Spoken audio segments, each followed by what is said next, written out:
इंसान जिसमें इंसानियत ना हो। एक बार एक बहुत खूबसूरत जंगल हुआ करता था। उस जंगल का राजा एक शेर था। वो जंगल के हर जानवर को अपने बच्चों की तरह ही देखता था और इसी तरह सभी जानवर एक साथ मिलजुल कर रहते थे।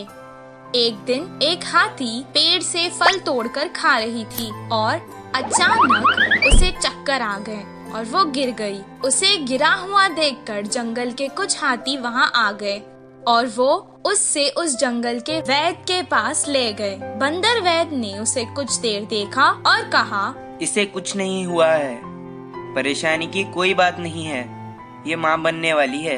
ये खुशखबरी सुनकर जंगल के सभी जानवर खुशी मनाने लगे। गधे ने हाथी से कहा, अरे वाह, अब बस आराम करना और मेरी तरह भारी चीजें मत उठाना।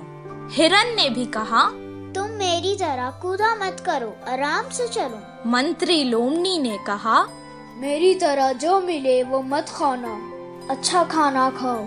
कौवे ने कहा, तुम्हें अगर कुछ भी चाहिए तो मुझे आवाज दे देना। ये सब सुनकर राजा ने कहा, हमारे हाथी मित्र की अब हम सबको ही मिलकर देखभाल करनी चाहिए। जंगल के सभी जानवरों का ये स्नेह उसकी तरफ देखकर हाथी को बहुत खुशी हुई। हर कोई उसका ख्याल रखने लगा। उसके पेट से वो बच्चा भी सब देखता था और खुश होता था। एक दिन उस मासूम को प्यास लग रही थी। माँ, मुझे बहुत प्यास लग रही है, पानी पी लो ना। वो जंगल के पास की नदी के पास गई और पानी पीने लगी। पानी पीकर वो खुश हो गई और कहने लगी, माँ, मुझे सारा जंगल दिखाओ ना, मैं देखना चाहता हूँ। तब वो धीरे धीरे चलते हुए उसे सब कुछ दिखाने लगी। उस खूबसूरत जंगल को देखकर उसके बच्चे को बहुत खुशी हुई। अचानक वो रास्ता भटक गई और जंगल के पास के गांव में आ गई। उस गांव में 2 शरारती बच्चे रहते थे।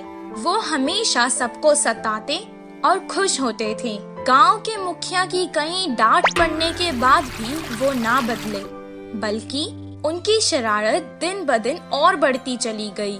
कुछ दिन बाद उन्होंने सोचा कि पटाखों के साथ कुछ शरारत करते हैं। तब उन्होंने वो पटाखे एक अनानास में भर डाले और रख दिए। तभी वहाँ से वो हाथी जा रही थी। पटाखों से भरा अनानास उन्होंने उस बेचारे हाथी को खिला दिया। वो खाते ही अचानक हाथी के मुंह में वो अनानास फट गया और उस बेचारे हाथी का मुंह बुरी तरह से जख्मी हो गया। वो बेचारी तड़पती हुई यहाँ वहाँ भागने लगी, लेकिन उसे ऐसे देखकर उन दोनों शरारती बच्चों को बहुत मजा आने लगा। वो भागते भागते वापस जंगल आ गई और अपने मित्रों को सारा हाल सुनाने लगी। वो सब एक जगह जमा होकर बहुत दुखी हो गए। उसे सुनकर बंदर ने कहा, ये बहुत गंभीर समस्या है, इसका इलाज मेरे पास नहीं है। कुछ देर बाद हाथी का बच्चा माँ से कहने लगा, माँ, काफी देर हो चुकी है, मुझे भूख लग रही है, कुछ खाने को दो ना। बेचारी मुंह जख्मी होने के कारण ना खुद कुछ खा पा रही थी और ना अपने भूखे बच्चे को कुछ खिला पा रही थी। वो वापस नदी में गई और पानी से ही अपने बच्चे की भूख मिटाना चाहती थी। कुछ देर पानी पीने के बाद उसने अपने मासूम बच्चे से रोते हुए कहा, बेटा, मुझे माफ कर देना, मैं तुम्हें इस जालिम दुनिया में नहीं आने दूंगी। इतना कहकर उसने अपनी जान दे दी। हाथी की मृत्यु देखकर जंगल के सभी जानवर दुखी हो गए और उस घटना के बाद कभी कोई उस जंगल से बाहर नहीं गया।